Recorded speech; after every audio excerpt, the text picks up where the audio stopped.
దాసునికి స్వచిత్తము ఉండదు, యజమానుని చిత్తమే దాసుని విధి.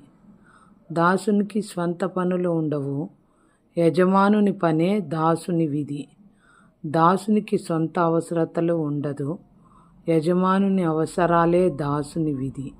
దాసునికి యజమానుని మెప్పు ఉండదు, యజమానుని సంతోషమే దాసునికి మెప్పు.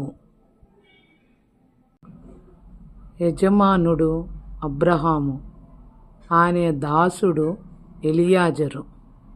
యజమానుని చిత్తము చేయ బయలు వెళ్ళిన దాసుడు యజమానుని పనిలో యజమానుని అవసరాన్ని, యజమానుని మెప్పును, యజమానుని సంతోషాన్ని కోరిన దాసుడు యెహోవా చేత ఆశీర్వదించబడినవాడా, లోనికి రమ్ము అని ఆహ్వానించబడిన సంతోషం చెప్పలేనిది.